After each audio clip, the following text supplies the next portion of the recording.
네, 그 수업을 계속 해야 되는데, 우리 알다시피 저번 태풍하고 여러 사건 때문에, 워크숍 때문에 이제 어쩔 수 없이 부분적으로 좀 영상으로 촬영을 좀 하게 됐어요. 그래서 영상으로 제작을 해서 영상 제작으로다가 이렇게 찍어서 올리는 건데, 오늘 때마침 여기 저 개인 연구소인데 카메라랑 다 이렇게 기계가 딱딱 다 있는데, 놀랍게도 이제 막 좀 사고가 터져가지고 급하게 아주 나쁜 환경에서 영상을 좀 찍을 수밖에 없게 돼서 미안하고요. 여튼 수업 내용 자체 문제가 없을 거니까 이게 편안하게 잘 들으면 좋을 것 같아요.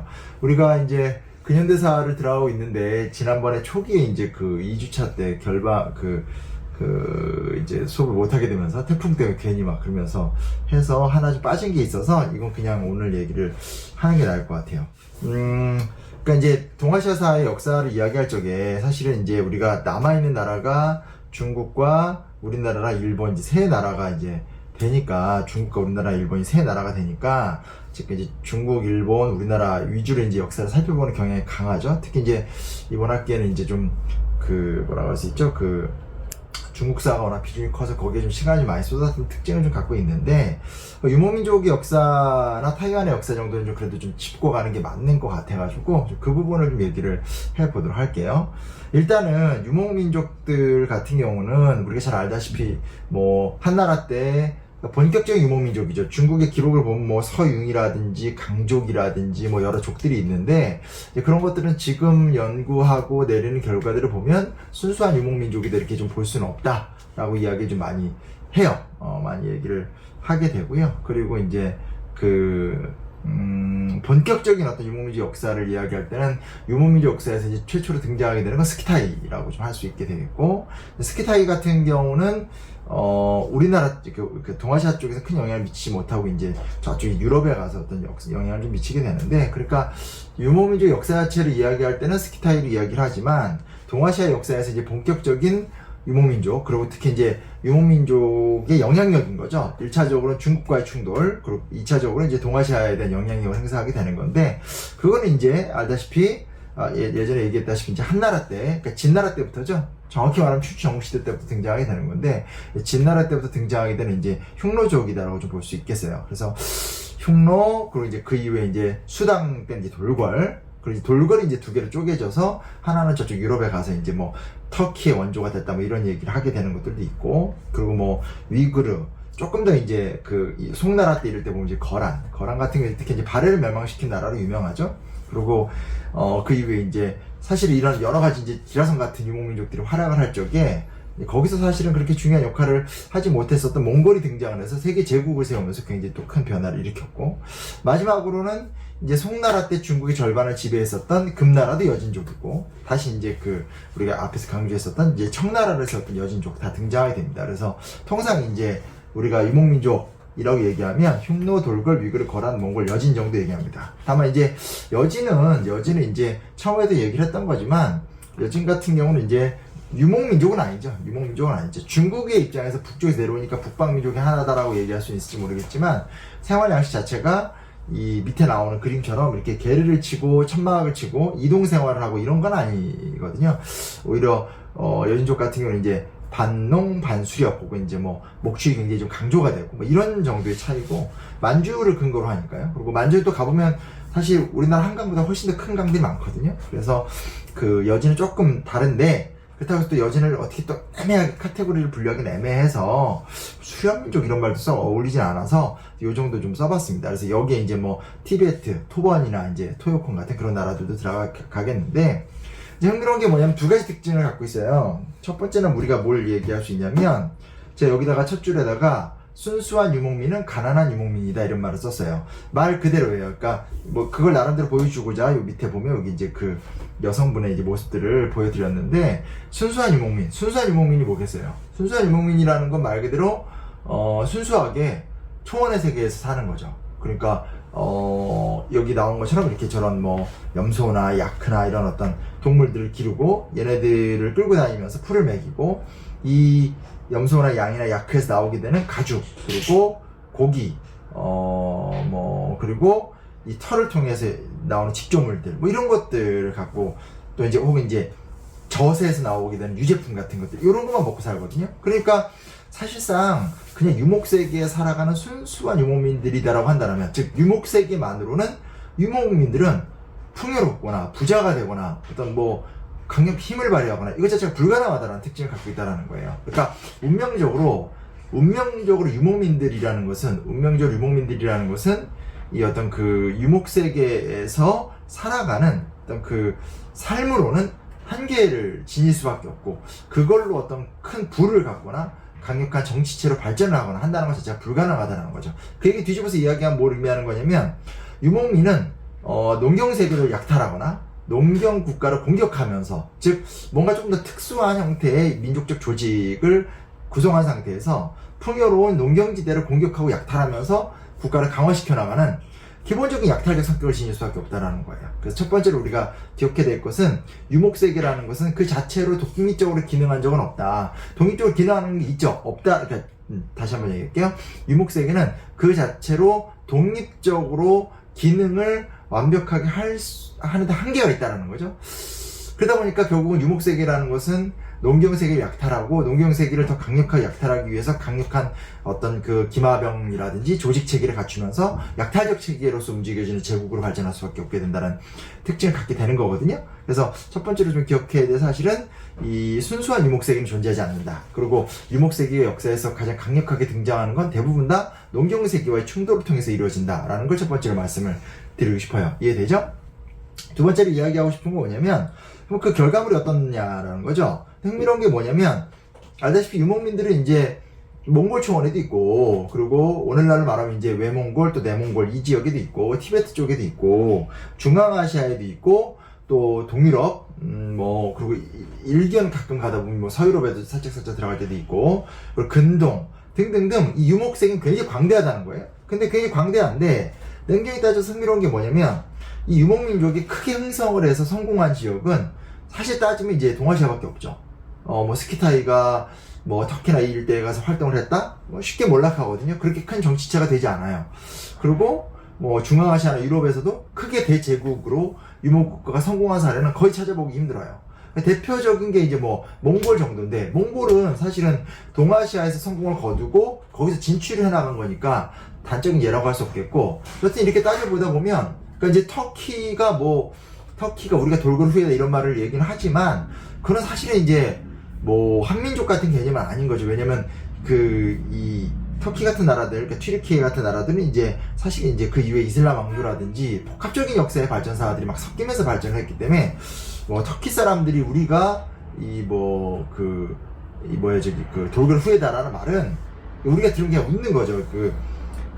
민족사 같은 그렇게 단일 민족까지는 아니더라도 이렇게 그렇게 이렇게 단계적으로 내려오는 그런 역사를 좀 보긴 힘드니까. 그래서 여튼 보면, 그래서 하고 싶은 말은 뭐냐면, 중앙아시아가 됐든 유럽이 됐든 간에 유목민족이 독자적으로 성공한 대제국이 건설된 사례는 그렇게 없다.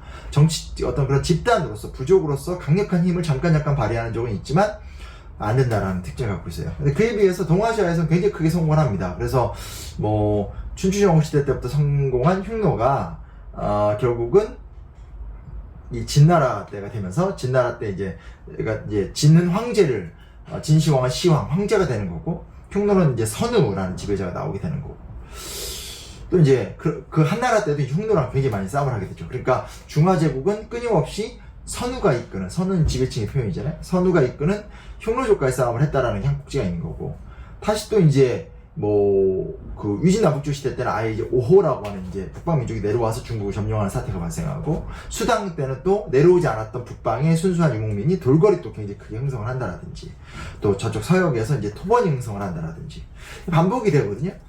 이게 왜 그럴까로 봤었을 때는 여러 가지 분석이 가능할 수 있는 얘기겠지만, 하나 분명한 건 동아시아 지역이 농경지대와 유목지대 세계가 넓게 이제 연결이 돼 있고, 그걸 방어하는 데 있어서 농경민족은 굉장히 힘들고, 침략하는 입장에서 굉장히 좀 유리한 구조라는 좀 장점을 갖고 있다는 것들, 그리고 어찌됐건 북방 유목세계가 강력한 조직력을 갖고 밀고 내려왔었을 때 엄청난 이 농업적 기반을 가진 지역이 광대하게 펼쳐져 있다는 것들, 즉 쉽게 말하면 약탈하기 좋은 이 중국을 중심으로 한 어떤 그 동아시아의 풍요로움 자체가 유목세계의 번성을 불러일으켰다. 뭐 이렇게도 볼 수 있습니다. 그래서 그 유목세계에 대한 이야기를 할 적에 전제로 두 가지 가질 가장 기본적인 키워드에 대해서 말씀드렸어요. 그래서 순수한 유목사회는 없다. 그리고 동아시아에서 유목민들은 굉장히 크게 흥기를 했지만 유럽이나 다른 지역에서는 그렇지 않았다. 라는 말씀 드리고 싶습니다. 두 번째로 우리가 하나 또 주목해서 볼 수 있는 게 뭐냐면 실크로드에 대한 이야기입니다.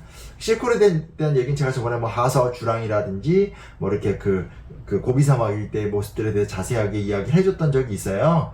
지금 이제 그 얘기인데 여기 보면 이건 이제 차마고도라는 아마 다큐에서 캡처를 떠왔던 것 같은데 참 흥미로운 게 뭐가 있냐면 유목세계는 자신들이 무언가를 기억하기 위해서 돌무대기를 쌓아놓는다라든지 그게 아니면 지금 여기 보시다시피 이렇게 천으로 이렇게 막 표현하거나 이런 것들이 되게 강해요. 일단 초기에는 돌무대기를 많이 쌓죠. 왜냐면 이제 초원 세계고 큰 바위 같은 것들이 별로 없는 지역이기 때문에 이 돌 같은 것들을 모아서 자신들의 어떤 존재감을 드러내는 특징들, 석비 같은 걸 세운다라든지 그런 요소들이 존재하게 되고요. 이런 것들이 이제 또 샤먼적인 문화들, 그러니까 이 유목세계에는 주로 샤먼적 요소가 굉장히 강하고 불교가 들어오더라도 라마교라든지 굉장히 좀 이렇게 어떤 이 농경세계가 보여주는 체계적인 철학의 발전이라든지 어떤 사상적인 깊이 이런 것들은 사실 많이 떨어집니다. 그런 것들이 발전하기에는 좀 좋은 공간이 아닌 거죠. 뭐 이 사람들을 하대하는 의미로 이야기를 하는 것은 아니고요. 근데 이제 여튼 중요한 사실은 뭐냐면 유목민족들이 좀 이따 말씀드리겠지만 체계적인 조직화 단계로 들어가 버리면 이 사람들이 대부분 다 말에서 생활하는 사람들이기 때문에 굉장히 좀 잘해요. 말도 잘 타고 공격도 잘하기 때문에 이 무력이라는 것이 좀 무력 시스템을 갖출 수 있는 굉장히 좀 유리한 측면들이 있게 되는데, 그러니까 총이 등장하기 전까지의 시대를 얘기하는 거죠. 근데 이제 반대편으로 우리가 좀 살펴볼 수 있는 또 하나의 중요한 측면들은 뭐냐면, 근데 이제 유목민들 같은 경우는 어디에 뭐가 있고 어디에 뭐가 있고 이걸 다 알지 못하죠. 근데 하나 흥미로운 게 뭐가 있냐면 여기 제가 소그드 상인이란 말을 써놨어요. 소그드 상인. 이게 뭘 얘기하는 거냐? 이 사람들이 이제 생목인들인 거죠. 생목인들. 이게 이제 유목민과 소그드 상인들, 생목인들은 좀 구분할 필요가 있어요. 그러니까 무슨 얘기냐? 유목민들은 말 그대로 초원을 왔다 갔다 하면서 생활하는 그러니까 이 정말 이동을 하면서 생활하는 사람들을 얘기하는 거고, 이 소그드, 생목인들은 이 실크로드 일대에 존재하는 오아시스 도시에 사는 사람들이 이야기하는 거예요. 그래서 이 사람들의 주업은 상업이고 서역, 그러니까 저기 로마나 중앙아시아 혹은 근동에서 들어오는 물품과 중국에서 나오는 물품 두 개를 교류를 하면서 지금 사실 이 그림은 저기 좀 잘못됐는데 낙타를 몰고 다니거나 하면서 이제 그곳에다 이제 진귀한 물건들을 좀 팔면서 이제 생계를 영위하는 사람들이죠. 그리고 오아시스 도시를 기점으로 해서 번성하는 사람들이죠. 그래서 뭐가 차이가 있는 거냐면 그 유목민들은 말 그대로 유목세계에서 생활한다라면 이 소그드 상인들 혹은 생목인들은 이 사람들은 되게 지리적 정보나 권력관계에 대해서 굉장히 예민한 또 높은 정보력을 갖고 있는 사람들이더라고 우리가 좀 생각을 해볼 수가 있는 거죠. 그래서 어디에 가면 뭐가 있고 어느 지역에 가면 뭐가 있고 최근에 뜨는 물품이 이거고 이런 것들을 다 알고 있기 때문에 그 과정 속에서 이제 굉장이 높은 정보를 갖고 있으니까 결국은 이런 생각을 할 수밖에 없죠. 생목인들 입장에서 유목민의 강력한 무력을 이용하면 중국이나 또 혹은 근동 지역을 약탈해서 많은 돈을 뜯어낼 수 있겠다 이런 생각을 하게 된다는 거예요. 그래서 그 가장 결정적인 사건이 이제 몽골인들과 생목인들의 유착인 건데 이런 거죠. 쉽게 말하면 강한 이 막 황소가 이제 유목민이라면 그 눈이 되어주는 사람을 이제 우리가 소그드라고 좀 봐두시면 좋을 것 같아요. 소그드라고 봐주시면 좋을 것 같아요. 그래서 일로 가라 저로 가라. 그래서 이걸 두고 이제 학자들이 여러 이야기가 있는데 이제 가장 인상적인 얘기 중 하나는 뭐냐면 쉽게 말하면 생목인들의 어떤 그런 약탈 본성, 그냥 장사해서 남는 것보단 쳐들어가서 뺏는 게 더 싸게 먹히잖아요. 그렇죠? 그런 것들을 계산해보면 그런 것들에 대한 이해관계가 높았기 때문에 오히려 생목인들이 몽골인들을 조종한 거다. 그리고 생목인들이 몽골인들을 이용해서 동서교류를 촉진시키는 가운데 굉장히 많은 이득을 봤다. 이런 얘기도 많이 해요. 그래서 여튼 또 하나 주목해서 볼 수 있는 게 뭐냐면 우리가 보기엔 그냥 다 같은 비농업세계지만 비농업세계에는 유목세계도 있지만 상업을 중심으로 교역이죠. 교육을 중심으로 해서 동서교류, 로마나 그러니까 즉 유럽이나 아니면 근동 이슬람 왕조와 중국이라는 크게 이제 두세 개 정도의 문명권을 교류하면서 거기서 경제 이득을 이제 확보했었던 이 상인 집단이 있었다라는 것들. 그 사람들이 결국 이제 몽골 제국의 굉장한 흥성에 눈욕하랬다라는 것들. 요것도 하나 좀 기억을 해두면 좋을 것 같습니다. 사실 요거는 뭐 찾다 보니까 넣었던 건데 이거는 이제 차마고도라고 제가 얘기했었잖아요. 그래서 이 사람들은 뭐 사실 이제 생목인으로서의 뭐 상업적 역량을 보여줬다기보다는 이제 그 정말 이 사람들은 뭐 유목민들의 어떤 생활세계의 모습이니까 똑같은 모습이 좀 아니어서 아쉬워요. 근데 실크로드 관련된 과거의 실크로드 도시에 대한 사진 자료를 찾는 건 참 쉽지 않아요. 왜냐면 지금 가면 다 그냥 황량한 그러니까 세월이 막 흘러다 보면 이제 물줄기 위치가 다 바뀌게 되다 보니까 지금 가보면 이제 정말 사막에 그냥 이렇게 무너져가는 성체들만 남아있는 거여서 좀 모습 보여드리기가 좀 힘들었습니다. 그래서 그런 부분들에 대해서 하나 좀 기억을 해주면 좋겠다라는 이야기를 좀 하나 하고 싶고요. 두 번째로 이야기를 하고 싶은 것은 이제 천호제인데, 그러니까 세 번째 얘기인 거죠. 세 번째 얘기는 천호제인데, 천호제는 뭐냐? 그러면 이런 거죠. 밑에 보면 유목민들이 막 전투하고 있는 모습들이 보이죠? 그러면 유목민들이 어떤 힘을 발휘하면서 조직화가 됐느냐라는 건데, 그 어떤 조직화의 가장 좀 자세한 모습을 우리가 좀 살펴볼 수 있게 되는 게 이제 칭기즈칸입니다. 칭기즈칸이 1206년 대몽골의 칭기즈칸이 95개의 천호를 조직해요. 천호가 뭐냐면 이런 거죠. 그러니까 밑에 나오지만 그 천호는 이제 1000명 단위의 조직이라고 보시면 좋을 것 같아요. 그리고 다시 그 안에는 100호, 10호가 있게 되는 거죠. 그러니까 유목민을 무력 단위로 이제 조직을 하게 되는 거예요. 그래서 10명씩 한 묶음, 다시 10명씩의 10묶음이 100명, 100명씩의 10묶음이 1000명이 되는 거죠. 그래서 그 천호제라고 해서 1000개 단위의 95개의 이제 천호를 조직을 하게 되는 거죠. 그럼 이게 몇 명이에요? 10만 명 정도가 되게 되는 거죠. 그럼 다시 이 10만을 크게 이제 10만 맞죠? 3개로 나눠서 보면 이제 그 만호라는 것을 이제 조직을 해서 흥안령, 알타이, 몽골리아에 배치를 했다고 합니다. 그래서 보시게 되면 이제 흥안령은 만주를 경계로 하는 산맥을 흥안령이라고 얘기하거든요. 그러니까 흥안령 일대에다가 이제 만호를 배치했다는 얘기는 만주와 한반도와 그리고 이제 중북부를 컨트롤하기 위한 대규모 부대를 이야기하는 거고, 알타이 쪽에다가 이제 또 만호를 배치했다는 것은 중앙아시아나 인도 북부 그리고 또 중국의 서북부 지역들을 컨트롤하기 위해서 이제 만들어놨다는 거고, 몽골리아는 이제 본진이 되게 되는 거죠. 근데 흥미로운 게 뭐냐면 이런 식의 조직화를 체계적으로 진행을 하면서 여기 제가 써놨지만 유목 집단의 수용은 자기 아들과 종사를 제공해야 함. 총 1만 명의 호위 군단을 형성한다. 무슨 얘기냐? 이런 과정에 수많은 유목 부족들이 있었을 거 아니에요? 그럼 막 전투와 전쟁을 통해서 이것들을 막 점령하고 습수를 하게 되는데, 최종적으로 이제 다른 부족들이 다 항복을 하면 이 부족의 부족장은 자기의 아들, 그리고 그 아들을 모시는 어떤 그런 그 핵심 멤버들을 무조건 의무적으로 제공을 해야 돼요. 그러면 이 사람들, 정말 수만 개의 부족들의 부족장의 아들과 요 아들을 모시는 핵심 집단이 칭기즈칸 호위부대가 되는 거예요. 그럼 이제 여기서 이중적 효과가 납니다. 뭐냐면 하나는 인질제도인 거죠. 나에게 굴복한 부족이 다시 기어오르지 못하게, 네가 기어오르면 네 아들 죽어, 뭐 이런 식의 이제 모습들을 보면서 이 부족들을 체계적으로 관리할 수 있게 되는 모습들이 하나 등장하게 되는 거고요. 두 번째로 또 하나 볼 수 있는 건 뭐냐면 이 과정에서 볼 수 있는 거는 이 수령들의 자녀들, 수령들의 아들 입장에서는 어찌됐건 칭기즈칸이란 당대의 세계적 지배자의 핵심 호위 군단이 되는 거잖아요. 그 멤버가 되는 거죠. 그러면 거기서 공을 세우거나 또 칭기즈칸의 마음에 들게 되고 이런 과정을 거치게 되면 이제 이 사람들이 결국은 뭐라고 얘기할 수 있죠? 출세할 수 있는 기회를 누릴 수 있게 되는 거죠. 그러면서 시간이 지나면서 이 사람들이 몽골 제국의 핵심적인 권력자들이 되고, 그러면서 각각의 부족과 수령들, 각각의 여러 이민족들의 수만 개의 어떤 그 유목 부족들이 하나의 제국으로 형성이 되어가는 좀 독특한 과정을 띠게 됩니다. 그래서 보게 되면 전혀 대조가 되는 게, 중국을 중심으로 한 동아시아 세계 같은 경우는 농사를 짓고 그리고 정치적 지배층이 지주가 되거나 세금을 뜯거나 하면서 이 정주 집단인 거죠. 농사 짓는 사람들을 통제하고 관리하고 운영하면서 하나의 제국이 운영된다는 특징을 갖게 된다면, 이 유목세계 같은 경우는 결국은 인질제도의 근간, 인질제도를 활용해서 강력한 군사 시스템을 만들고 그 강력한 군사 시스템을 바탕으로 해서 출세를 하게 되고 뭐 이런 구조의 형태를 띠면서 단일한 사회적 성격을 띠게 되는 거예요. 그러니까 아무래도 이 유목세계의 지배자는 굉장히 잔혹할 수밖에 없는 특징들을 또 보여주게 되죠. 왜냐면 반역을 일으키면 다 죽여버린다라든지, 또 사실은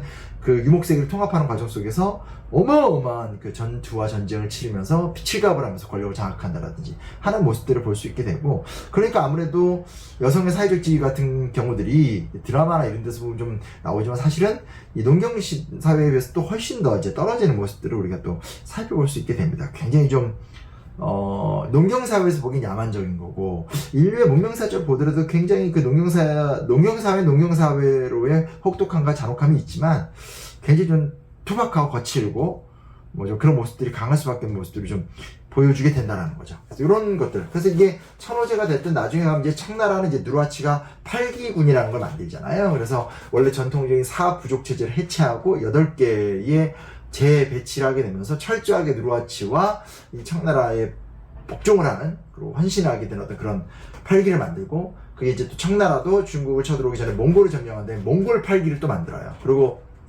중국을 점령한 다음에 또 먼저 초기부터 청나라의 충성을 다 바쳤던 청나라 또 8기를 만들기도 하고, 이런 과정들을 좀 거치게 되거든요. 그래서 그런 것들이 쭉쭉쭉 이어지기 때문에 이제 그런 것들을 보게 되면 모양은 다르지만 굉장히 좀 유사한 특징을 지닌다라는 것에 대해서 확인할 수 있게 됩니다. 조직적인 측면에서 이런 것들도 우리가 좀 주목해서 볼 수 있습니다. 그럼 마지막으로 이제 우리가 좀 살펴볼 수 있는 것 중에 하나가 뭐냐면, 제가 이제 동서교류는 무엇을 남겼는가라는 말을 하게 되는데, 뜬금없이 어디서 많이 본 지도죠? 이 지도는 이제 그 헌일강리 역대국도 지도라고 그래서 이 조선 태종 때 만들어진 지도고요. 이건 현재 일본에 가 있습니다. 그래서 보시다시피 한국이 굉장히 크게 그려져 있고, 중앙의 세계엔 중국이 있죠. 일본은 아주 좀 조그맣게 구석지게 그려져 있고요. 여기 아프리카라든지, 여기 이제 그 아라비아라든지, 그리고 이제 유럽이라든지, 이런 것들에 대해서 막 자세하게 기록이 되어 있습니다. 물론 오늘날 우리가 보는 지도를 기준으로 본다면 굉장히 수준이 떨어질지 모르겠지만, 조선 전기 때 어떻게 유럽에 대한 정보를 담은, 또 아프리카, 그리고 실크로드, 중앙아시아 세계에 대한 정보를 담은 이런 지도를 만들 수 있었을까? 중국이 아니라 또 우리나라에서 만들 수 있었을까? 이런 의심을 해볼 수 있어요. 근데 의심이 가능한 이유는 뭐냐? 이 지도를 만들 수 있는 힘의 배경은 원나라의 문화였다라는 거죠. 그러니까 몽골이 나와서 결국은 세계제국을 만들게 되고, 이 통합된 세계제국 시스템 내에서 동서의 교류가 굉장히 활발해지게 되다 보니까 이제 이런 식의 어떤 지도까지도 만들 수 있는 특징들, 그리고 광범위한 정보가 수용된다는 특징을 좀 갖게 됩니다. 동서교류는 무엇을 남겼을까요? 동서교류는 사실은 우리가 이제 지금 와서 실크로드를 굉장히 강조를 하게 되면서, 지구는 원래부터 세계화되는 흐름이 있었고, 지구는 원래부터 굉장히 전체가 서로 소통하면서 발전했다, 이런 말을 많이 합니다. 근데 이건 조금 객관적이고 냉정하게 좀 생각을 하면서 접근해 볼 필요가 있지 않나, 뭐 그런 생각을 해보게 돼요. 왜 제가 그런 말을 하게 되냐면, 실제로 따져봤었을 때 오늘날과 같은 자본이 이동하고 교통이 다 통과되고 그런 식의 대규모의 어떤 그런 세계화 작업이 이루어졌다고 볼 수는 없잖아요. 그리고 또 하나 냉정하게 볼 수 있는 것은 서로 간에 다양한 문화적 교류가 있었다라는 것을 인정하지만, 그렇다고 해서 뭐 이 과정을 통해서 중국이 뭐 서유럽화가 됐다라든지, 혹은 뭐 근동이 중국화가 됐다라든지 이렇게 또 등장하는 건 아니거든요. 그러니까 부정할 필요도 없지만 과장할 필요도 없다. 특히 최근에 이제 어떤 그 굉장한 세계화 시대 속에서 전 세계가 교통하고 소통하고 이런 것들이 이제 활발하게 이루어지다 보니까 이제 그런 부분에 대해서 우리가 굉장히 좀 뭐라고 얘기할 수 있을까요? 이 어떤 과거의 실크로드에 대한 이야기를 많이 좀 이렇게 오버해서 이야기 좀 하는 경향이 솔직히 있거든요. 그렇게 볼 건 좋다는 생각이 좀 안 들고요. 근데 이제 그렇다고 해서 그러면 아무것도 의미가 없고 별 볼일 없으냐, 뭐 그런 건 아니죠. 예를 들면 우리가 먹는 음식들이라든지, 뭐 이런 게 있죠. 그러니까 로마의 지배자였었던 카이사르가 비단 옷을 즐겨 입었다라든지, 또 실제로 이 중국의 비단 제조 기술이 일부 유출이 돼서 비잔티움 제국이 이제 비단을 제조했었거든요. 그래서 비잔티움 제국이 1000년 동안 버틸 수 있었던 힘의 배경 중에 하나가 사실은 이제 이 비단이었다라든지, 또 중국산 도자기에 대한 열망이나 인도산 향료에 대한 열망이 유럽인들의 대항해 시대의 길을 열었다라든지, 여는데 굉장히 큰 영향을 줬다라든지, 그리고 어떤 뭐라 할 수 있을까, 이제 어떤 다양한 음식들, 그러니까 오이, 호두, 뭐 이런 것들이 이제 중앙아시아 산물이고, 포도는 유럽 산물이고, 그리고 뭐 고구마, 감자, 담배 이런 것들은 또 이 라틴 아메리카 산물이고, 이런 것들이 또 동아시아에 들어오면서 동아시아 식단을 변화시켰다라든지, 이런 식으로 오랜 기간 동안의 동서교류를 통해서 문화적인 영향, 문화적인 변화 같은 것들이 있었다는 걸 부정할 수는 없습니다. 영향이 꽤 있었죠. 그리고 뭐 도자기의 문양이나 도자기 디자인 같은 것들이 이제 페르시아나, 그러니까 중국산 도자기 같은 경우는 페르시아의 문양 같은 게 영향을 막 받는다라든지, 반대로 이제 페르시아나 근동 지역에서 코발트 같은 것들을 제공하면서 본인들이 원하는 형태의 도자기를 제조해서 수입을 하면서 또 활발한 교류를 했다라든지 등등등, 건 바이 건으로 들어가게 되면 굉장히 다양한 이야기들을 사실 해볼 수가 있고, 하나하나가 사실 그렇게 작은 모습들이라고 좀 볼 수는 없죠. 그러나 이제 중요한 사실은 뭐냐면, 그런 것들을 통해서 이슬람 문화, 그리고 뭐 그런 것들을 통해서 이슬람 문화가 완전히 뭐 중국의 큰 영향 속에 사회적 변동이 있었냐, 또 반대로 이제 유럽이나 이런 문화들이 유입이 되면서 중국 문화에 대규모 변동이 있었냐, 또 그런 건 아니거든요. 그러니까 요즘으로 말하면 뭐 피자가 들어온다고 해서 우리가 이탈리아 사람이 되는 건 아니잖아요, 그렇죠? 그리고 뭐 파스타를 먹는다고 해서 뭐 미국 문화에 막 종속되어 있고 만약 이런 건 아니죠, 그렇죠? 근데 또 한편에 뒤집어 보면 제가 미국 얘기를 해서 말씀드린 거지만, 미국 같은 나라한테 또 실질적으로 우리가 또 영향을 받죠. 그러니까 그런 차이인 거예요. 그래서 우리가 이렇게 음식, 어느 나라의 음식이 들어와서, 요즘에는 이탈리아 어떤 음식이 되게 좋대, 프랑스 어떤 음식이 맛있대. 근데 그거는 이제 직접적인 영향은 아닌 거고, 우리의 식단과 취향을 바꾸는 문화적 영향인 거잖아요. 근데, 이번에 미중 관계 어떻게 되냐에 따라서 우리는 어디로 가야 돼? 이건 직접적 영향인 거죠. 그러니까, 결론적으로 말씀을 드리고 싶은 건 뭐냐면, 이 동서교류는 무엇을 남겼냐? 라고 이야기를 한다라면, 여기서 우리가 조금 더 주목해서 볼 수 있는 건 문화적인 성과들이 꽤 있었다라는 것들. 그리고 이것이 오늘날 문화적인 성과들이 있었다. 그 정도만 기억해도 좋을 것 같아요. 네, 알겠죠? 그래서 그 정도의 모습 속에서 내용을 이해하면 좋을 것 같습니다. 자, 그러면 이제 여기 이목색에 대한 좀 본질적인 이야기들에 대해서 얘기를 해드렸고요. 타이완에 대한 이야기도 또 해보도록 하겠습니다. 타이완. 타이완은 또 어떤 관점을 봐야 되느냐라는 건데, 타이완은 결과적으로 얘기하게 되면 중국 역사가 아니었죠. 중국 역사가 아니었다는 걸 강조하고 싶진 않습니다. 그렇다고 남의 나라 역사가 아니었던 것도 아니고, 그리고 타이완이 중국에 편입된 다음에 300년 정도의 발전 기간이 있었기 때문에, 사실상 지금 타이완에 살고 있는 사람들은 혈통적으로나 민족적으로 보면 다 중국인들이 맞죠. 예. 그래서 이거를 나의 어떤 반중 정서나 혹은 친 타이완 정서에 인해서 막 접근하는 건 역사에 대한 왜곡이 될 수 있습니다. 일단은 이제 타이완이라는 섬 자체는 중국 역사에 관심 지역은 아닙니다. 제가 예전에도 얘기했지만 상하이라든지 이런 지역들, 해안 도시들은 그다지 그렇게 큰 의미를 갖고 있지 않았어요. 물론 이제 무역 항로로서 취저우라든지 어디냐 닝보라든지 제일 유명한 것이 광저우, 그렇죠. 약간 내륙이나 좀 양주 이런 곳들이 이제 그 해상 실크로드를 통해서 중요한 무역로였기 때문에 해안 도시가 아예 발전하지 않았다, 이런 말은 아니에요. 그러나 중요한 것은 중국은 어찌됐건 내부적인 과정 속에서의 농업 중심의 경제 성장, 그리고 북방민족과의 쟁패, 이런 것들이 훨씬 더 중요한 사회니까 해안 도시 자체가 어느 정도 발전을 하더라도 중국 역사에서 굉장히 좀 중요한 의미를 지닌다라고 볼 수는 없다라는 거죠, 그렇죠? 그런 것들에 대해서 좀 기억을 좀 해주면 좋을 것 같고요. 그리고 그렇기 때문에 중국의 해안 도시도 중요하게 크게 발전하지 않는데, 이런 일개 섬 하나가 중국 역사에 굉장히 큰 의미를 갖는다라고 하기 좀 힘든 거죠.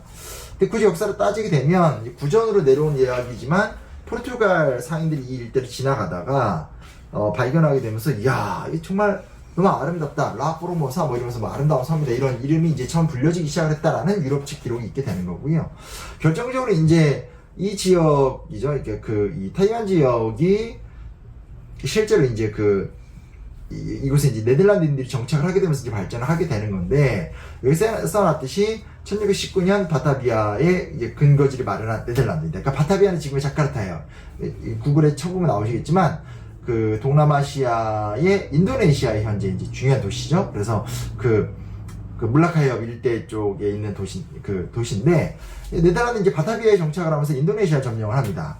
그랬는데, 문제는 뭐냐면, 그것보다 조금 더 북쪽에 필리핀은 이제 스페인이 정착을 하게 되면서 필리핀 일대를 점령하고, 필리핀의 마닐라가 스페인의 근거지가 되는 거고, 더 북쪽으로 먼저 들어갔었던 포르투갈이 이제 마카오에 정착을 하잖아요. 마카오는 아예 중국에 붙어 있죠. 이런 곳에 이제 정착을 하니까 네덜란드 입장에선 이 바타비아를 중심으로 해서 근거지와 세력전을 하는 건 맞는데, 여기서 이제 결국은 이제 중국 일본 무역이라든지 중국과 적극적 교류 같은 부분을 하기 위해서라도 또 새로운 거점 지역이 필요한 거고, 무엇보다 이제 마닐라나 마카오에 정착했었던 스페인, 포르투갈 세력을 밀어내는 또 고민들, 뭐 이런 것들을 좀 생각을 해봐야 되기 때문에 새로운 거점지가 좀 필요했었어요. 그래서 1619년에 바타비아에 정착을 했었던 네덜란드 상인들은 그로부터 3년 후인 22년에 펑우 제도에 이제 정착을 하게 되고요.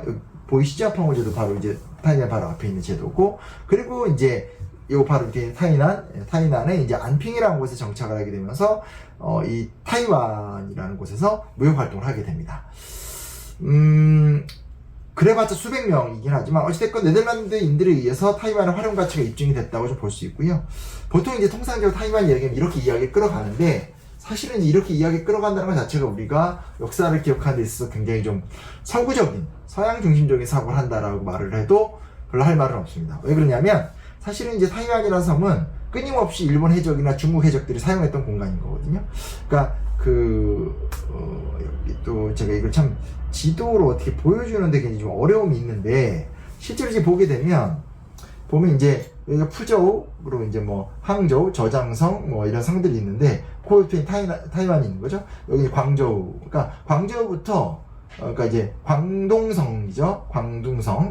광둥이라고 얘기는 하겠죠. 광둥성부터 저장성까지 요 중국의 동남부 해안가와 타이완이 가까워요. 그런데 여기서 한참 떨어져 있어서 제가 도저히 어떻게 지도를 매칭 못했는데, 떨어지면 일본의 오키나와를 거친 다음에 더 올라가면 이제 일본 열도가 나오는데, 일본 열도의 남쪽인 이 큐슈 일대, 이제 소위 말하는 이 나가사키 이쪽 있죠? 요 일대.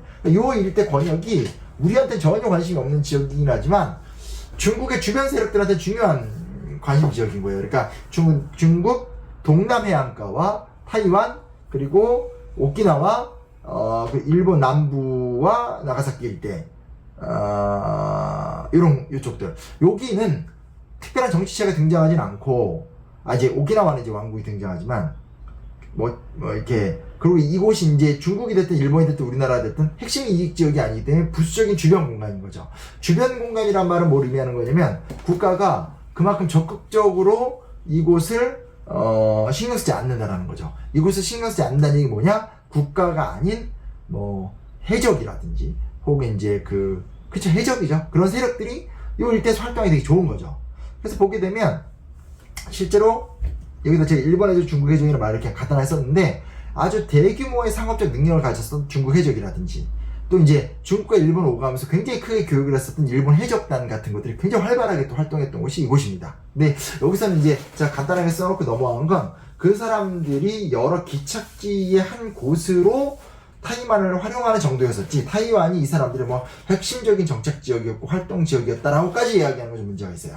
근데 여튼간에 이제 타이완은 이런 식으로 어떤 역사의 중심부가 아니라 주변부로서 네덜란드, 일본, 중국 해적, 이런 상인들, 이런 사람들에 의한 어떤 기착지 정도로 활용이 됐었던 것이었습니다. 그랬는데 이제 왜 갑자기 이 타이완이 역사의 중요한 지역으로 등장을 하게 되냐면, 이거죠. 반청이에요, 반청. 그러니까 청나라가, 우리가 앞에서 배웠지만, 청나라가 여진족이 세운 나라고, 중국의 명나라가 청나라한테 멸망을 당한 게 아니고, 계속 쇠락을 하다가 이자성의 난에 의해서 망한 거잖아요. 그 상황에서 이제 이 만리장성을 지키고 있던 오삼계 같은 장군들이 청조와 협조를 해서 같이 이제 밀고 내려와가지고 중국을 점령하는 과정이잖아요. 이 과정이 굉장히 살벌했어요. 그래서 베이징에 들어와서 청나라가 들어서긴 했지만, 이 소위 말하는 청나라 군대와 청나라군의 협조와는 이제 과거 구명나라 군대가 연합을 해서 중국의 일대를 하나하나 점령해 나가요. 그때 굉장히 반발이 있었고 굉장한 싸움들이 또 진행이 됐었거든요. 그 싸움의 과정 속에서 당연히, 우리 한족이 어떻게 여진족의 오랑캐의 지배를 받냐, 그리고 우리의 나라를 세워야 된다, 다시 명나라를 부흥시켜야 된다, 이런 운동이 굉장히 활발했다는 거예요. 그 활발한 과정 속에서 결국은 정성공 일파가 중국 남부에서 암약하고 활동을 하다가 도저히 안 되니까 자신의 세력인 무려 2만이나 되는 대군을 끌고 1661년, 그러니까 네덜란드 상인들이 타이완에 정착해서 타이완을 굉장히 다양하게 활용한 지 약 40년이 지난 상태에서 정성공이 이끌던 2만 대군이 타이완에 정착을 합니다. 이 당시에 네덜란드 군대가 타이완에 한 300~400명밖에 없었으니까 쉽게 쫓겨날 수밖에 없게 되겠죠. 그렇게 나가게 되는 거죠. 그래서 이 타이완에 정착을 하게 하게 되는데, 제가 여기다가 푸젠성, 저장성, 나가사키 히라도 오키나와 무역로 붕괴, 1683년 가이지 타이완 점령, 광둥성, 푸젠성, 한족 대규모 이동. 이 말이 무슨 말이냐면, 아까 말씀드렸듯이 요 일대와 일본에 있는 여러 가지 활발한 무역들이 있었는데, 중국이 일단 첫 번째 혼란기로 들어가니까 자기들 입장에서 장사하기 도 좋은 거죠. 그런데 문제는 뭐냐면, 여기서 이제 반청을 외치고 명나라의 회복을 외치는 이 정성공이 이만대군이 아예 타이완 전체를 점령해 버리니까 기존에 있었던 해적들이 날뛰지 못하게 된다는 거예요. 그래서 기존 시스템이 무너지게 되고, 이 기존 시스템이 무너진 상태에서 이 타이완이 아주 이 반청의 핵심적인 세력으로 정치체로 이제 정착하고 나니, 당시 중국 전체를 평정했었던 강희제가 고민을 하는 거죠. 뭐 지금 한 20년 지난 다음에 타이완의 자리를 잡고 있는 거예요. 이걸 어떻게 할까? 이 군대를 밀고 들어가서 타이완을 점령할까? 아니면 푸젠성이나 저잔성 정도의 군대를 주둔하면서 얘네들이 얼씬도 못하게 할까? 이걸 두고 고민을 많이 해요. 그리고 여러 신하들도 이렇게 하는 게 낫습니다, 저렇게 하는 게 낫습니다 하고 막 여러 가지 얘기를 해요. 근데 이제 결정적인 건 뭐냐면, 강희제가 결정을 내리는 거죠. 쳐들어가자 라고 하면서 대규모의 병력을 끌고 가서 정성공 세력들을 완전히 완파를 하게 됩니다. 완파를 시키고 소위 말하는 반청 세력들을 일소를 시킨 다음에, 나와 있듯이 광둥성, 푸젠성 요 일대에 있는 수많은 한족들이 대규모로 이동을 시켜서 이 타이완을 실효적 지배를 하기 시작을 합니다. 지배를 하기 시작하죠. 그리고 그 상황에서 이제 드디어 타이완은 중국의 한 부분이 돼서, 청나라의 한 부분이 돼서 300년간의 중국의 영토로 활동을 하게 됩니다. 그러니까 아무래도 이 광둥성, 푸젠성, 저장성, 이 중국 남동부 일대의 무역 도시들과 교류를 하면서 번성을 했다라고 볼 수밖에 없죠. 그리고 이제 그때부터 본격적으로 중국 사람들이 살아간 땅으로 이제 정착을 하게 됩니다. 그래서 그렇게 내려오게 되는 거예요. 그래서 큰 변화가 이때 생기게 되는 거니까, 중국 전체 역사에서는 굉장히 좀 늦게 편입된 곳이고, 근데 또 300년을 내려오고 인종상 봤었을 때 대부분이 중국이었다는 걸 생각한다면, 또 중국 역사가 아니다라고 이야기하는 것도 사실 좀 정치적이고 과장된 발언이다라고는 할 수 있습니다. 좀 뭐 역사적인 이야기만 하게 되는 거니까요. 그러다가 이제 또 어떤 변화가 생기게 되냐, 서양 세력들이 막 들어와서 1840년에 아편전쟁을 통해서 영국이 청나라 군대를 무력화시킨단 말이에요. 그때부터 이제 계속 서양 열강들이 중국에 들어와서 정착을 하면서 중국의 여러 이권을 이게 착취하고 약탈하고 이런 문제들이 생기게 됩니다. 그래서 이제 이때 고민하면서 청나라가, 야, 이렇게 가다가 진짜 큰일 나겠다라고 해서 1885년에 류명전이라는 사람을 보내요. 관료인 거죠. 류명전이 들어가서 타이완 성 초대 총독으로 부임을 합니다. 뭘 얘기하냐, 그 전까지는 타이완은 그냥 푸젠성의 한 부분이었었어요. 그러니까 한때 우리나라 보면 제주도가 제주부로 별도로 존재하지 않고 전라도의 한 부속으로 이제 존재하던 때가 있었거든요. 이런 것처럼 타이완은 그냥 독립된 성이 아니었어요. 근데 가만히 보니까 이 서양 열강들의 침탈이 심하고 홍콩 같은 데 할양이 당하고 이런 거 보니, 야, 만약에 타이완을 뺏기면 큰일 나겠다 라고 생각을 하면서 아예 좀 뒤늦게죠, 1885년에 타이완을 성으로 독립을 시키고 타이완 성의 성도를 타이베이로 지정을 하고, 그리고 거기에 류명전이라는 사람을 보내서 조금 더 구체적으로 이곳을 실효적으로 지배를 하려고 하는 과정인 거죠. 그러나 그로부터 10년 후인 1895년에 청일전쟁에서 승리한 일본이 공식적으로 타이완을 뺏어서 일본이 식민화를 하게 되면서 타이완은 이제 일본 영토가 되는 거죠. 이 와중에 굉장한 반발이 있었습니다. 똑같아요. 우리나라가 그 식민화 과정에서 굉장한 저항을 했듯이 타이완 현지에 있었던 수많은 이 중국인들이 일본의 어떤 그 침략 정책에 대해서 동의하지 않고 저항을 하면서 굉장히 처절하게 저항을 했었고요. 이제 그에 대해서 일본이 강력하게 진압을 했었고, 이렇게 얘기하다 보니까 마치 타이완이 중국인들만 사는 섬처럼 보이지만 원래 이제 고산지대에 사는 이제 원주민들이 또 있거든요. 완전히 풍속도 다르고 완전 스타일도 달라요. 생긴 것도 다르고. 그 사람들도 굉장히 이제 일본과 싸우면서 이제 또 저항을 하게 되고 하는 과정이지만, 결국 이제 일본의 식민화가 정착이 되게 됩니다. 밑에 보인 요 건물은 이제 일본 총독부죠. 그러니까 우리나라 조선 총독부 건물이 경복궁 앞에 있듯이 여기도 또 이런 건물을 또 근사하게 지었죠. 그리고 나서 몇 년입니까? 95년부터니까 한 60년 정도 타이완을 이제 식민화를 시켰던 거죠. 그러면 여기서 우리가 좀 물어볼 수 있는 중요한 질문 중에 하나가 뭐냐면, 그러면 일제시가 타이완을 통치했던 기간 동안 타이완은 어땠냐? 똑같아요. 우리나라랑 똑같아요. 뭐 같은 나라인데 뭐 통치 방식이 뭐가 다르겠어요? 초기에는 무단 통치, 저항이 심해지니까 문화 통치, 전쟁기 때는 뭐 공출, 뭐 난리가 아닙니다. 똑같아요.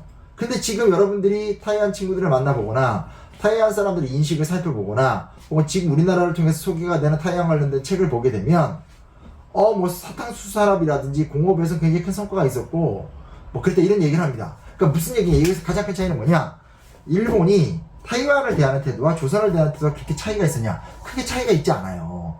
어쩌고저쩌고 해봤자 기본적으로 비슷합니다. 식민지를 진압하기 위해서 강력하게 군사정책을 펼쳤고 또 강력한 통제정책을 펼치기도 했었고 또 식민지를 통해서 얻게 되는 모든 이득들을 일본 본국으로 다 끌고 갔거든요.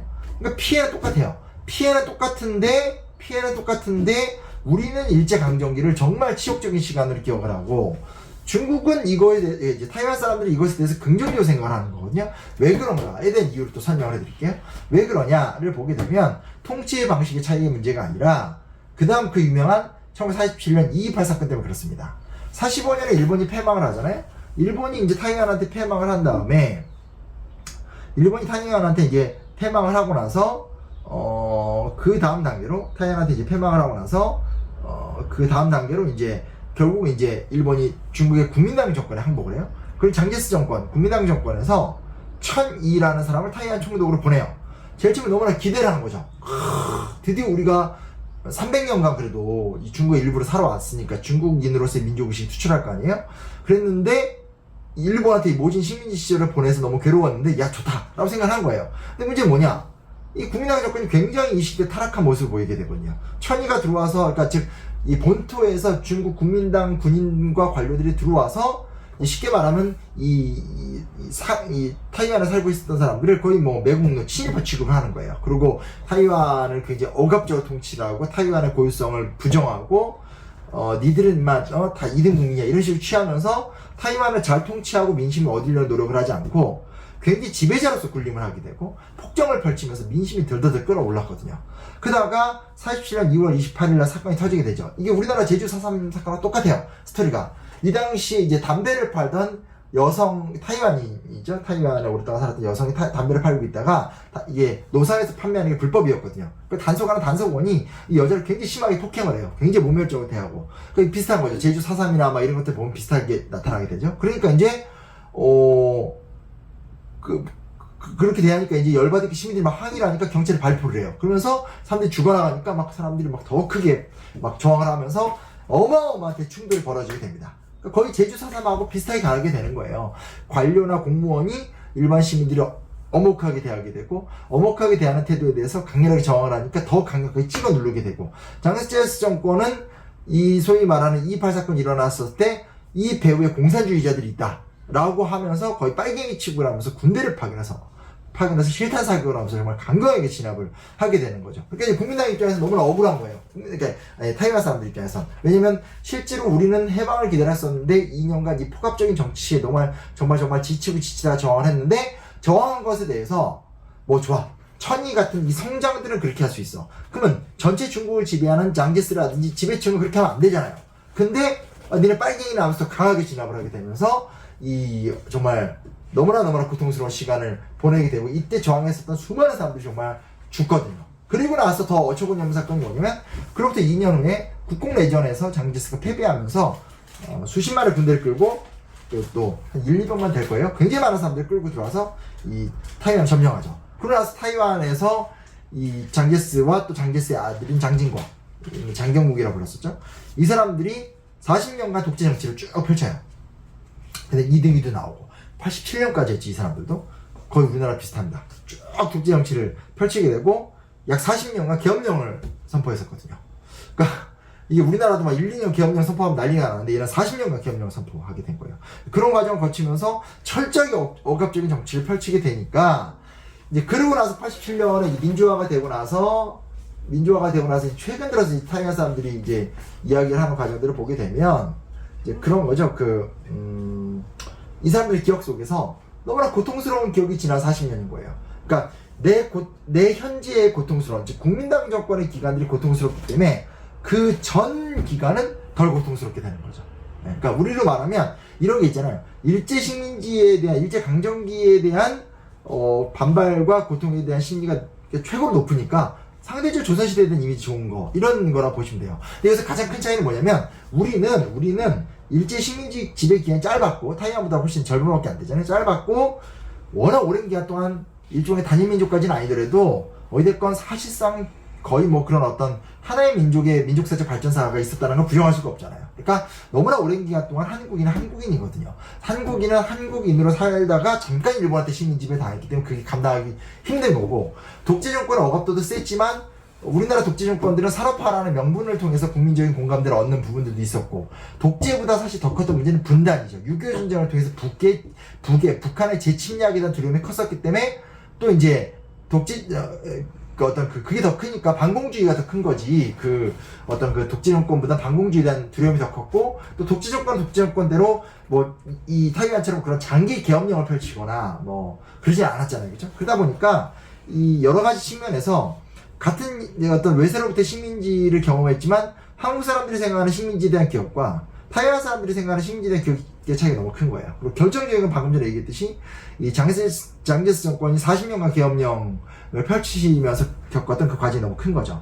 이제 최근 들어서 이게 되게 다분화가 되고 있는데, 뭐 원주민, 민난인, 학한인, 신주민 이렇게 분류를 하게 되는데, 이거 뭐 간단하게 이야기가 뭐냐면, 이제 원주민이라는 건 이제 고산족들이 얘기하는 거고, 그러니까 원래 이제 이 타이완에 살았었던 좀 혈통이 다른 원주민들이 얘기하는 거고, 민난인이나 학한인 같은 경우는 이제 소위 말하는 타이완에서 오랫동안 자리를 잡았던 사람들이 얘기하는 거고, 신주민은 이제 49년에 장제스 정권이 패망하고 들어왔었던 사람들을 이야기하는 거죠.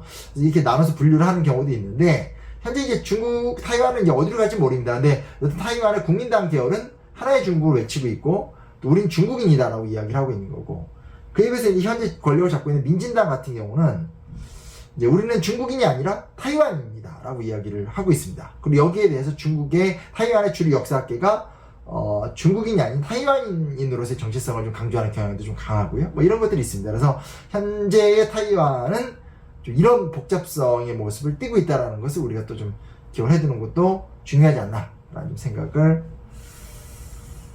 해보게 됩니다. 그래서 좀 살펴보게 되면 뭐라고 얘기할 수 있을까요?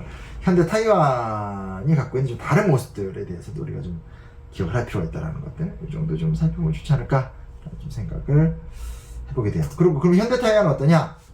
1950년, 이건 좀 국제관계로서 우리가 좀 살펴볼 수 있는 부분들인데요. 이제 1950년 한국전쟁이 터져요. 이게 결정적 사건입니다. 보세요. 1950년에 한국전쟁이 터지게 되면서, 뒤에 가서 또 얘기하겠지만, 한국전쟁이 터지게 되면서, 이제 우리는 영구적 분단체제, 영구적이라는 말이 이용하죠. 어쨌건 현재까지 분단체제가 유지가 되고 있는 거잖아요, 그렇죠? 한국전쟁을 통해서 남한과 북한은 분단이 됐고, 이 분단 모순과 분단 구조는 여전해요. 우리가 느끼든 못 느끼든.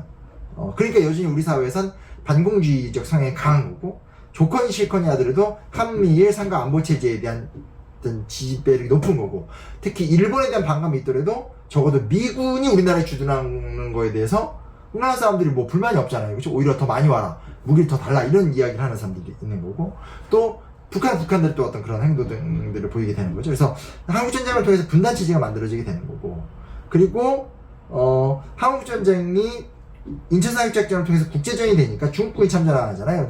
그래서 중국도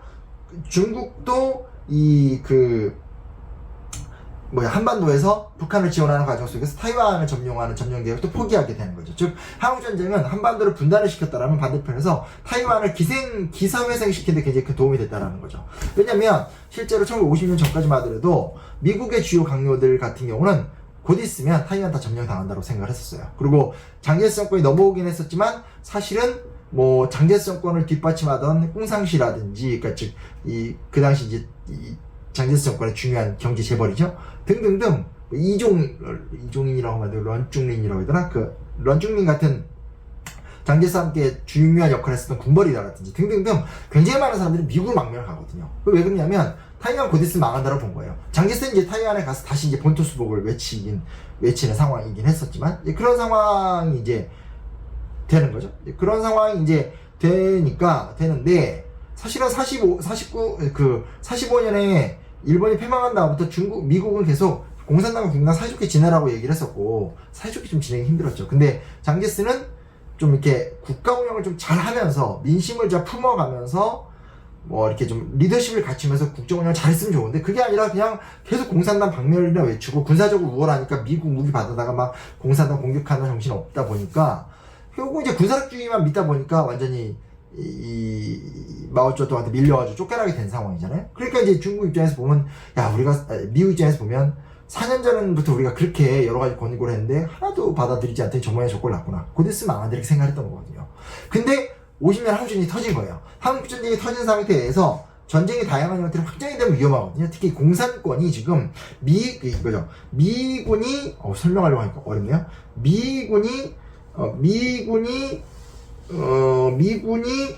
한반도를 개입한다는 얘기는 미국이 직접 공산주의 국가랑 충돌한다는 걸 얘기하는 거잖아요.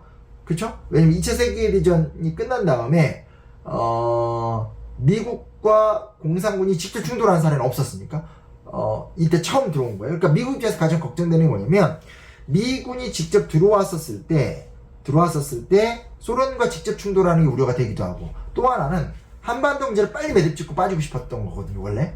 근데 이 상황에서 막 중국군이 타이완을 공격하거나 뭐 이렇게 되면 복잡하잖아요. 그래서 미국이 한반도 문제를 개입하는 동시에 미칠함대가 대만 해협에 주둔을 해요. 미칠함대가 대만 해협에 주둔을 했었던 원래 목적은 뭐냐면 원래 목적은 말 그대로 전쟁의 범위를 딱 한반도로 제한을 시키고 싶었던 거죠. 공산당이 됐든 어디가 됐든 절대로 기존 이상의 다른 지역에서 마치 북한이 남한을 침공하듯이 그런 식의 즉 공산진영이 자유진영을 침략하면서 이런 걸 좌시하지 않겠다. 사실 이런 목표였었어요.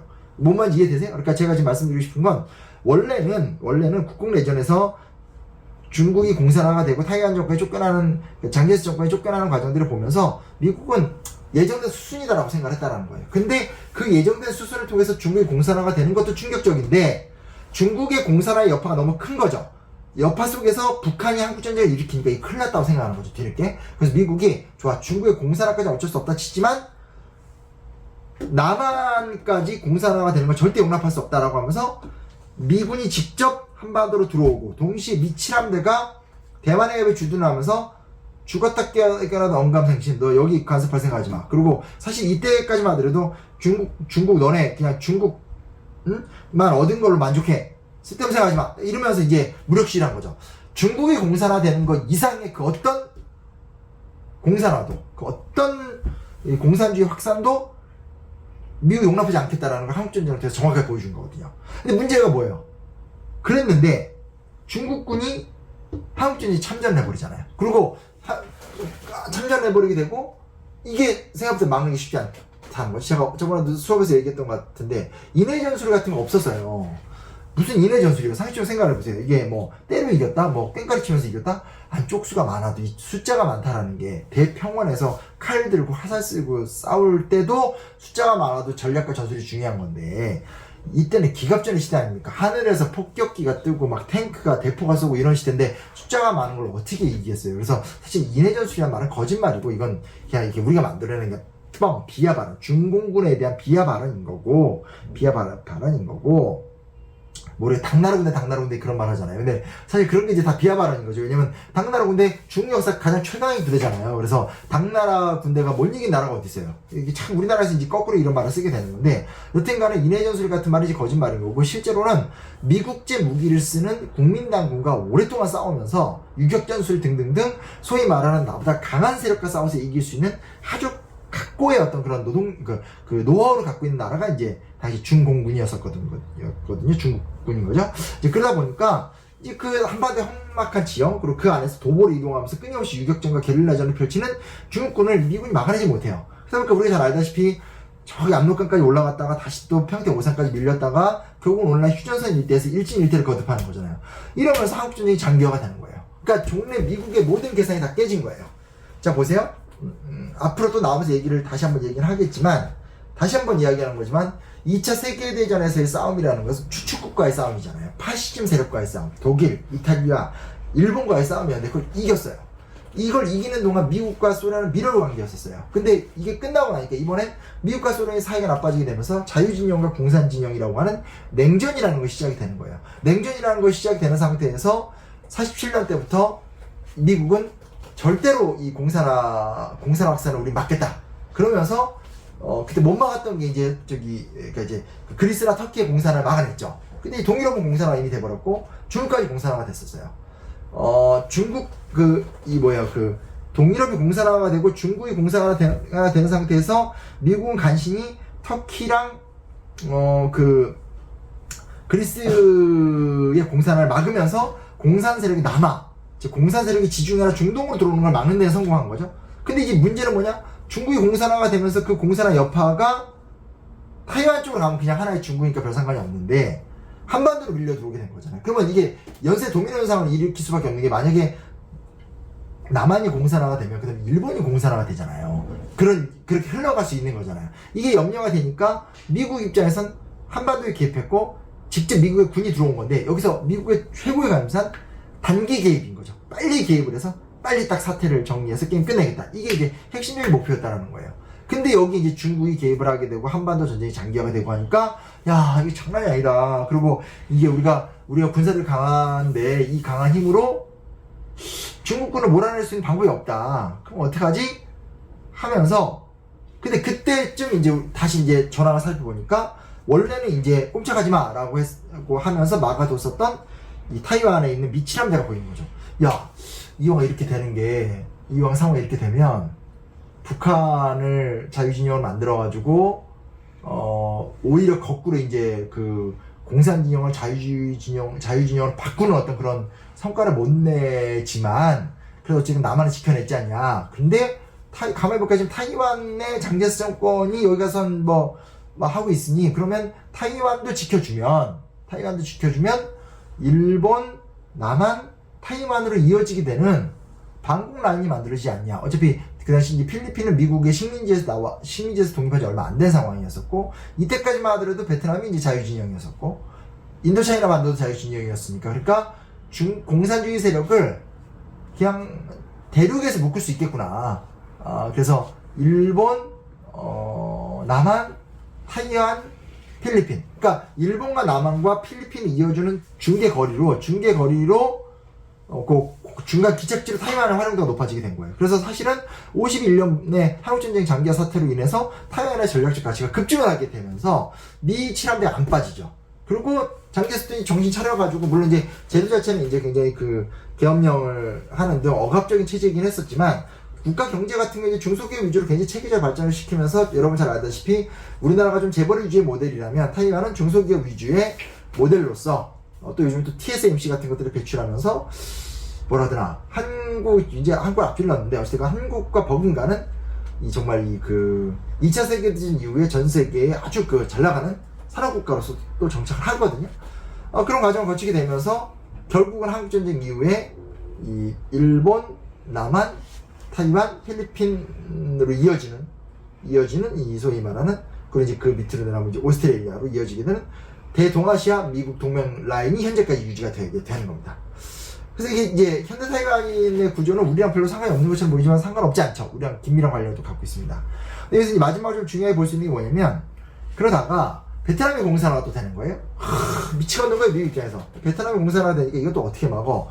이런저런 생각을 하다가 이 당시 가만히 보니까 중국과 소련의 사이가 되게 나빴거든요. 즉 공산주의 세계의 형님국가 동생국가가 막 싸우는 거예요. 그러니까 생각한 게 뭐냐면 미국 입장에서 그러면 중국과 소련의 사이가 나쁜데 이때 이제 미국의 핵심 라이벌은 소련이거든요. 지금과 좀 다른 거죠. 소련과 중국의 사이가 나쁜데 어떻게 군대를 아무리 많이 보내도 베트남과 인도차이나 반도의 공산화를 막을 수 있는 방법이 없는 거예요. 그러면 베트남과 인도차이나의 공산화를 인정해주자. 대신에 밀월 관계로 들어가자. 즉 무슨 얘기냐? 중국과 좀 친하게 지내자. 근데 이 당시 중국은 중국대로 소련과 너무나 사이가 나쁘면서 소련은 원조와 지원을 받지 못하고 심지어 소련군과 무력 충돌도 하게 되고 또 문화대혁명이 실패로 끝난 다음에 덩샤오핑이 세력을 갖게 되는 과정 속에서 개혁개방을 하면서 좀 새롭게 살아가야 되는 과정을 거치게 되거든요. 그러면서 72년에는 먼저 중국과 일본이 수교를 맺고 79년에 덩샤오핑 권력을 완전하게 접수한 다음부터 본격적인 개혁개방을 외치면서부터 이제 중미 수교가 되게 됩니다. 그래서 실제로 70년대 때부터 70년대 좀 과도기고요. 80년대 90년대를 거치면서 중국과 미국은 서로 체제가 다름에도 불구하고 밀월 관계인 거죠. 밀월 관계. 하나의 적을 상대하기 위해서. 그러니까 90년대 들어와서 결국은 이제 소련이 붕괴하고 공산권이 붕괴를 하니까 미국 입장에서 와, 다 망하네? 좀 있으면 뭐 중국도 공산체제 무너지겠네라고 하는 과정을 들어가게 되죠. 근데 요때 이제 그래서 우리나라가 이제 그 한중수교를 맺으면서 관계를 또 유지를 이제 또 중국에 수출도 많이 하고 쭉 왔는데, 그러니까 이 과정을 거치면서 타이완이 왕따가 되는 거죠. 그러니까 일본도, 그러니까 왜냐면 중국이 수교를 맺을 때 언제나 하나의 중국이란 전제 조건을 다르거든요. 그래서 하나의 중국을 인정해라. 지금 타이완이 따로 떨어져 있지만 언젠가는 타이완은 중국 영토가 되고 하나의 중국이 될 것이다 라는 어떤 조약을 일본도 사인해주고 미국도 사인해주고 우리나라도 사인해준 거예요. 그래서 일본, 우리나라, 미국이 일본, 미국, 우리나라가 차례대로 중국과 조약을 맺으면서 타이완과 단교 조치를 내려버렸거든요.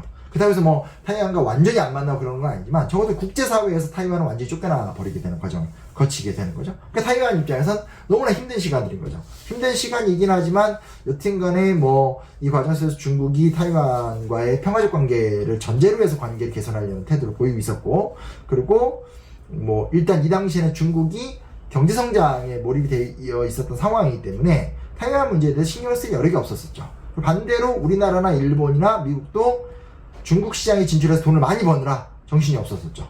근데 여기서 이 결정적 착오가 뭐가 나타나게 되냐면, 소련을 비롯해서 동국과 유럽들은 다 무너졌는데, 공산주의 체제가 무너졌는데, 놀랍게도 중국은 살아남은 거죠.